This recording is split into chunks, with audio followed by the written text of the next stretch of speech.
We're back. That's right. We are back. Welcome back to the channel. This is Cadet Rookie Cop. If you're new, look, man, we talk about it all here. All right. We talk about, applicant, police applicant prep, being a police cadet, being a police officer. We talk about police finances, pensions, retirement strategies. You name it, we're trying to get police officers right out here. And honestly, first responders too. I'm not selfish. All right, I love sharing this information with you guys. If you're just tuning in, or if you've been following along with this series, we are on part 4. Part 4 of how to survive your first 100 days as a police officer. All it is, we're just trying to help you guys establish a solid foundation for your career. All right. So today, part 4, we are talking about understanding your shift's culture. Ooh, this can be a big one. This can really make or break your career. Okay. All right. But before we get into it, if you haven't already, subscribe, click the notification bell. I love putting out this content for you guys, and I would love to continue to do that. We're trying to hit our first little milestone in our subscriber base. You guys are really helping us get there. We keep inching toward it, so I appreciate it. Also, if you got the time, if you're in the process of becoming a police officer, you're in the academy, you're a rookie officer, you're thinking about it, you know somebody, check the description down below. We have a ton of resources for those type of things. All right, so without further ado, let's get into it. So, understanding your shift's culture. Like I was saying, this is a big one, and I was not exaggerating. This can literally make or break, your whole career.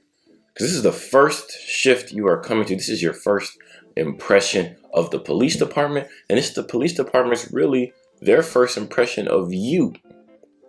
And just one quick thing, okay? One quick thing. Keep in mind, as a rookie, you are not going to be able to change that shift's culture. You're not. It doesn't matter how good you are, it doesn't matter how talented you are, it doesn't matter how smart you are.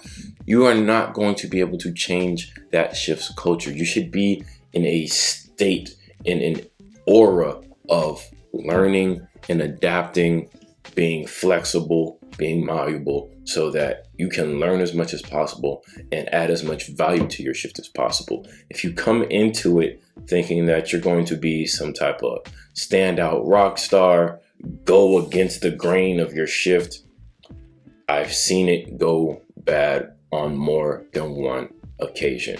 So it's important when you're first coming in your first 100 days, on top of everything else that you got to worry about, everything else you have to learn, you need to take time, all right, sit there and learn your shift's culture.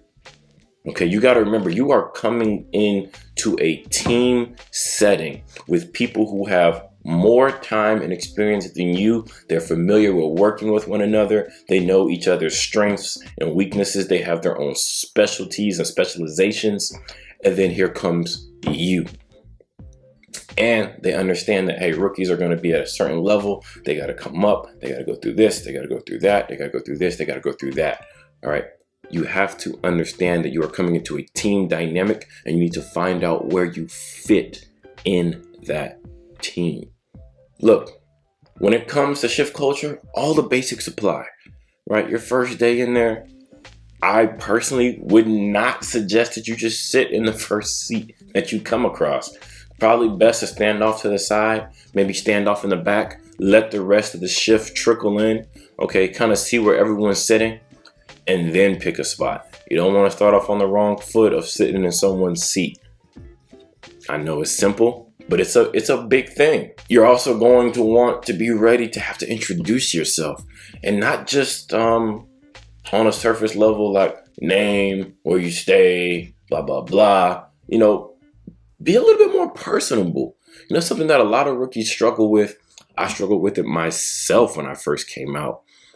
Be more personal. Your shift wants to get to know you. They have to get to know you. Right? You're going to be working day in, day out on 8, 10, 12-hour shifts, sometimes in very life-threatening situations. They want to get to know you. They want to know if you're married, if you're engaged, you have kids. What's up with you? What are you interested in? What do you like to do for fun? Right? So don't be this like super closed off book. Now don't overdo it, but don't be this like silent recluse either. Right? Be a little personable. Let a little bit of your personality come out so that your shift can get to know you. They can start to feel more comfortable around you. And that's just going to continue to help to move the whole process forward. Now, as you get deeper into your 100 days on that latter end, you're going to want to focus more on how your shift operates. So the operational culture of your shift. Why is this important? Again, you don't want to be that oddball on your shift to the point where it's causing a problem, to the point where you are going against whatever the shift culture is. What am I talking about? Let me give you an example. You want to look at, is your shift more call focused? That means that they place a higher value on clearing the board, taking calls for service, making sure there's nothing holding, making sure wait times are low, and just knocking out all those 911 calls? Or is your shift more focused on proactive policing? Okay, so they're into running traffic, okay, community policing, okay, subject stops, okay, going out, hitting little walking beats during downtimes, okay, looking for drug busts, looking for gang activity. Are they more proactive, or are they more call driven, or are they a slower pace shift just altogether? These are things that you're going to want to focus. And look, I know it can be hard if your shift's culture is different from your own personal values, right? Maybe you became a cop because you want to get into all the high speed stuff, right? You want to do the car chases. You want to do the little drug ops. You want to bust the crack dealers. You want to do those things. But the shift that you're on, based on, their hours and based on their area and based on the sector, is more call driven. The last thing you want to do as a 100-day or less officer is be going out on some type of traffic or some type of subject stop when the board's full and all of your shift mates are out there taking calls. It's not going to be a good look. And the same goes vice versa. If your shift is proactive, okay, and they hit those traffic stops, they hit those warrant services, they do those subject stops, all right? And you're just kind of taking every single low priority call that pops up that can sit and hold a little bit. I promise you that's not going to go over well for you and your shift.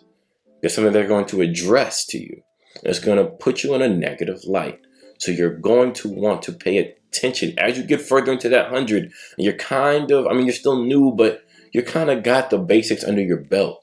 You're going to want to start looking deeper into how does your shift operate? Are they call focused? Are they proactive focused? Are they a little bit slower paced? Are they a little bit higher paced? What is the shift culture? So that's it for part 4. All right. Understanding and knowing your shift culture. Look, it is big. Okay. It's honestly, I kind of hate it because it's almost a little cliche, but it's almost exactly like you see in the movies and the TV shows. Okay, maybe not so exaggerated, but you can see a lot. You can see where they get it from. They are drawing off of real life, patrol shifts. There is a dynamic. There are different personalities. Everyone kind of has their role on who they are, and you need to find out where you fit into that. And you want to do your best to not go against the grain, especially not during your first 100 days. All right. So if you've enjoyed this video, please like, comment, subscribe, click the notification bell.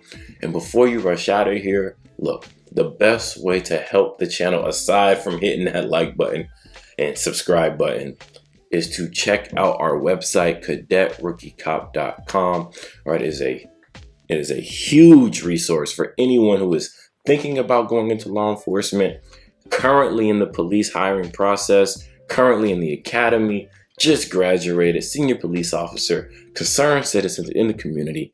We have resources, books, test prep, psychological prep. We have so many tools and resources to help you be successful, from hiring to being cut loose on your own after FTO. So if you fall anywhere in that spectrum and you want to help us out, continue to be able to make these videos, then check out the website. Check out all of our resources down below, okay? And until next time, all right, stay blessed. And I'll see you guys in the next one.